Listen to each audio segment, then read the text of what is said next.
There's no one more dedicated to a charity than Annie Shih.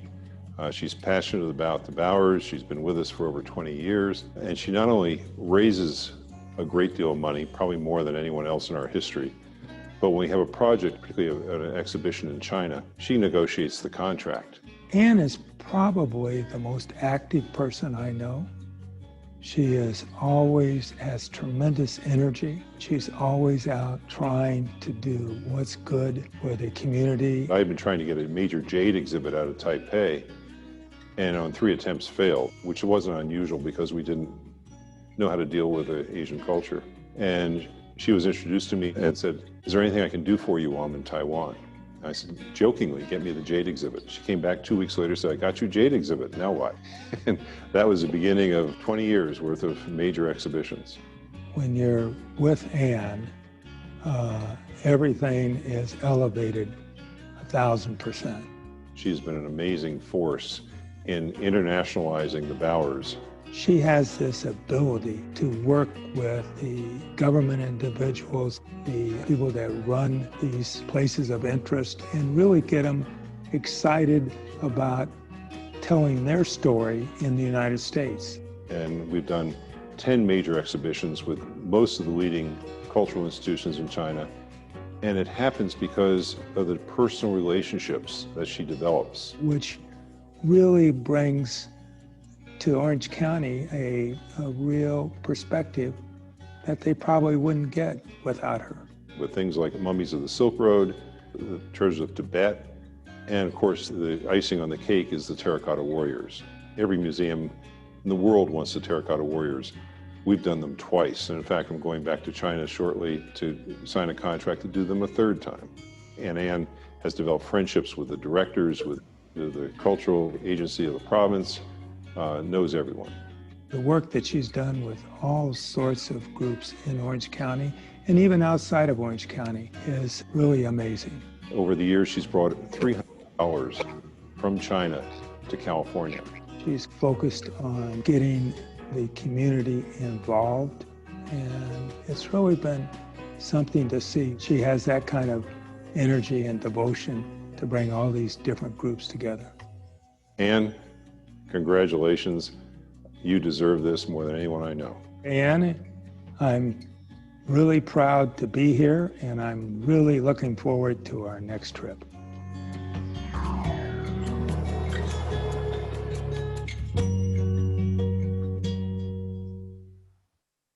As you can tell from the video, Anne's list of accomplishments goes on, and her dedication and passion are obvious to all those around her.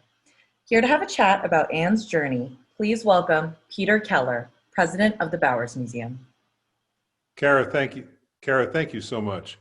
I can't believe what a pleasure it is to finally do something for Anne. She is, as Ed said, the most energetic person you'll ever run into. We actually sometimes call her the Type A from Taipei, or the Ever-Ready Bunny, because she never stops. But as we said in the intro video, it started with an exhibit on jade that we wished to get from Taiwan. We failed 3 times, sent Anne, she came back, surprised me, and we got it. Then the excitement started because, as usual, things changed. It was canceled, so we had to start over 3 months beforehand. Anne came back with an exhibit that was 3 times larger, and I can't say enough about it. Best part is we printed a catalog. She went to a cocktail party in Taiwan to sell the catalog. She's small. She ran into a group of businessmen, high-ranking businessmen in Taipei, and said, "I will drink a glass of wine for every 10 catalogs you buy." And she sold 360 catalogs that night. So we don't know how she did that. But this is all about Annie Shih. Anne? Yeah. Thank you. Yeah. Thank you, Karen, and thank you, Peter. Yeah, Peter is like a joke with me. I've been working with him, it's over 40 years, almost 25 years. Not 40. 25. Anyway, what I was supposed to do was ask Anne what started her in promoting Chinese culture, because she did a lot before she started at the Bowers Museum. I have always been attracted to Chinese art and culture ever since I was a little girl. I remember I used to make black ink for my father so he could write a beautiful calligraphy. When I moved to the state in the late 70s, my main focus was my children, and I want to make sure they would not forget their roots. So I continue to focus on teaching Chinese culture to them. When both kids went to college, I moved my focus on passion, the love on the Chinese culture to the Bowers Museum. That is my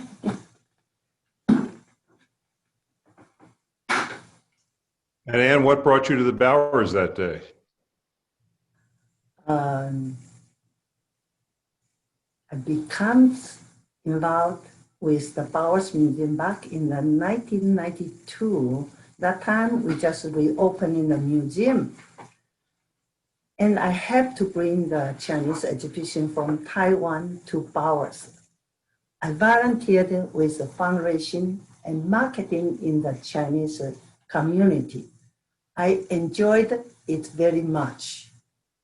And it was very exciting to see people who are so fascinated by Chinese exhibition. At that moment, I truly understand how important it was to promote the Chinese culture in Orange County. That is, I start to really involve the Bowers from Chiang Foundation's exhibition. And then the Jade exhibit from the National History Museum in Taiwan was spectacular. That traveled across the United States to Houston and National Geographic in Washington, if I remember correctly. But then the bug bit you and you wanted to go to Beijing. And you were a little nervous about that. And you and Danny, your husband, were going.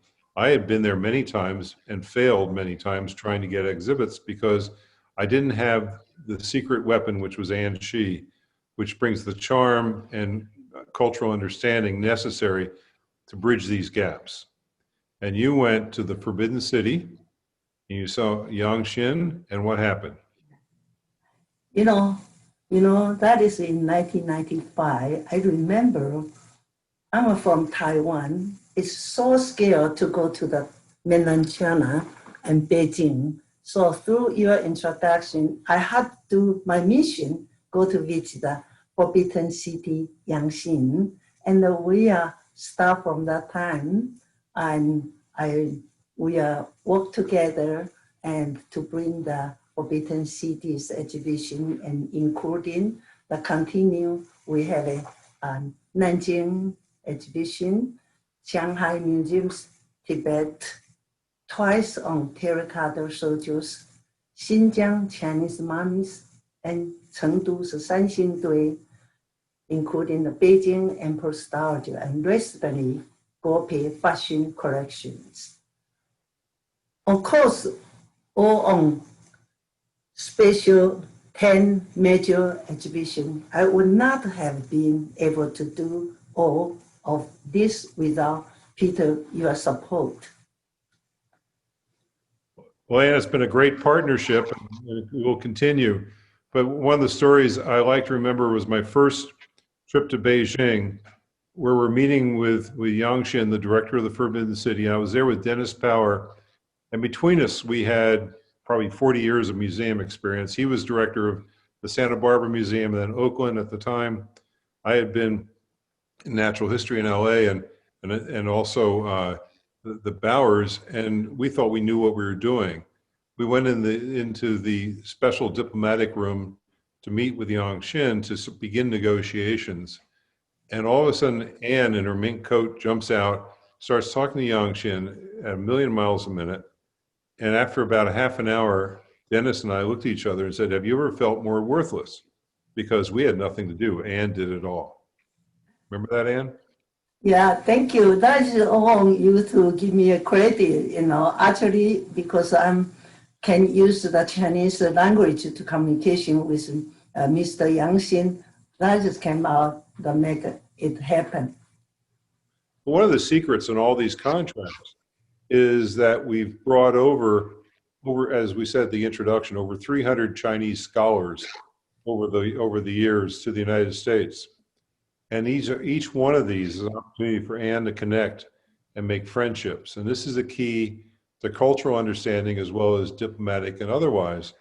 It's all about personal relationships and knowing and trusting your partner. And this is where Anne just excels because she has made more friends. We can go anywhere in China and she'll know everyone. Of course, a box of C's candy helps a lot too. But Anne, of all the exhibits, which was the most challenging, do you think? Wow, definitely the Terracotta Soldiers in 2008 is more difficult for me. I had to bring the three museums directors together in Xi'an and to negotiate, sign the contract, and finalize that beautiful catalog. 1 month before the opening day, Xi'an wanted to cancel the whole exhibit. I was very disappointed when I in Beijing and also so strict. I want to thank you to Ronnie Chen, and he is the board trustee, Eddie Roski's friend. Through his efforts in China, finally we were able to open on time. Thank you again, Ronnie and Eddie. I never had a chance to thank you. Two gentlemen I respect. And Anne, let me just fill in some of the blanks in that story. We had been in Beijing and had the exhibit canceled on numerous occasions. And we finally got it that we're giving up. And we're walking down the street and going to the U.S. Embassy thinking they perhaps could help. And I said, let's just call Eddie Roski. He was chairman of the board at USC at the time, and they were having a board retreat. I called Ed. Well, I'm sitting here with Ronnie Chen, and let's ask Ronnie if he can do something. And it was that very fortuitous phone call that changed everything. But then we got it all packed up. We were leaving it was being shipped out on a Friday afternoon. And we sealed it up, we're ready to go. You and I went out to lunch to celebrate. In the middle of lunch, you get a phone, and it was the beginning of a weekend. We had UPS sponsoring the transport of these, bringing them back to Southern California. But the Terracotta Warriors had to be out of Beijing and into Shanghai to the UPS plane by Monday. And it happened to be the May 1st holiday. And in the middle of lunch, you got a call saying, oh, we're sorry, but customs has just shut down. They can't go out until Monday or Tuesday out of Beijing. And you made one of those infamous phone calls I've never asked where they're to. Within an hour, customs had opened up again. And this was the power of Annie Shih. Yeah, I have many friends in Beijing, and without friends' help, this connection cannot make it happen. Yeah. Then the icing on the cake was the first day of that opening. We had an earthquake. I remember we had a board meeting and it wasn't good. But anyway, everything was safe. And we went on to the next exhibit. And you've had many, many more as you dictated. And some of them were not easy. And I know your husband, Danny, has got a saying, if good things don't come easy. And we've challenged some of the ones that we're never supposed to leave, like the Silk Road mummies and Tibet. Tibet was politically charged. Yeah. And you and I had to make, I think, a dozen trips to Tibet or more. Yeah. That was canceled a few times. But in all your memory, the first 25 years, which was your favorite? I cannot, since I bought the 10 major exhibition from China through your support, each exhibit is always my favorite. I cannot pick up which one is my favorite. I love them all. So which did you like better, the Terracotta Warriors or Pompeii? Yeah, of course, Terracotta Soldiers, the first one, 2008, that have a lot of unforgettable that happened at that time. Yeah. So what do you want to do next? Next, I surprised you with that one, didn't I? yes, yeah. I hope we can do the 2020 a goal from China. That is, we be working so long, and also China very support. And if we can do 2022 for goal from China, that is my favorite exhibition. But Ann, we have a little time, and I love you, Ming. But something we haven't mentioned is all the other things you've done with China. And probably the most important for the younger generation is you've taken high school age 16-year-olds to work in the Shanghai Museum every summer. You've done this. My son was involved with it, I think, 20 years ago. Yeah. You continue to do it and it changes lives. Can you tell us a little bit about your Chinese ambassadors program? Yes, since we have the 2000, we have a Forbidden City at the Bowers.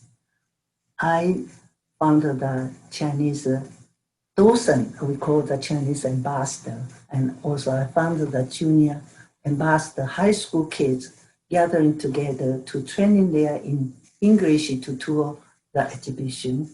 At that time, after through the training, and one of the parents come over, shake hand to me, say, "And I want to thank you because my Chinese family, I try to have a tutor and send them to Chinese school. The kids never agree.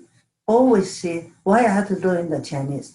After I training them to tour the Forbidden City, and they feel so proud. They are Chinese and ask parents to have the tutor come to teach them Chinese. And these kids went to Shanghai and Nanjing with me and your son too. And through the 3 weeks together, they really learn a lot of Chinese history. From this program, since the 2002 until today, it's already had 142 kids graduate from this program, including last year, my grandson, Annie Shih. And they all very enjoy not only being the Shanghai Museum, and also they learn a lot. And of course, they out on parents. And I'm the chaperone. So, grandma chaperone, I can say yes to all kids. And including, I took them to Keller City to see the antique store, and also give them a lot to eat. They like everything, whatever the kids require, I always make it successful for them. But besides that, I also very straight to them learn the Chinese. So they can tour at the Shanghai Museum, at Bronx Gallery very well, including the Shanghai Museum's own director. They give them a certificate. They say, Shanghai Museum beside ours, also your home. So the kids is very happy and we are very proud too. So that is the Junior Ambassador Program. Until today, we still keep training the high school kids. And Ann, thank you. That certainly changed my son's Brett's life. And I always wondered what it would be like to be in their school when they went back the first day of school and asked, what did you do with your summer vacation? And they say, oh, I was a docent in the Shanghai Museum. That's only because of Ann Shih. And you deserve this award so much. I don't know if anyone has worked as hard as you have. And it's, as I always said, it's not the years, it's the miles. And we've had many, many miles. The average exhibit took maybe 10 trips to China. So you add them up, and a lot of trips to China. But Thank you. congratulations. Thank you so much. Thank you so much. Thank you, Peter.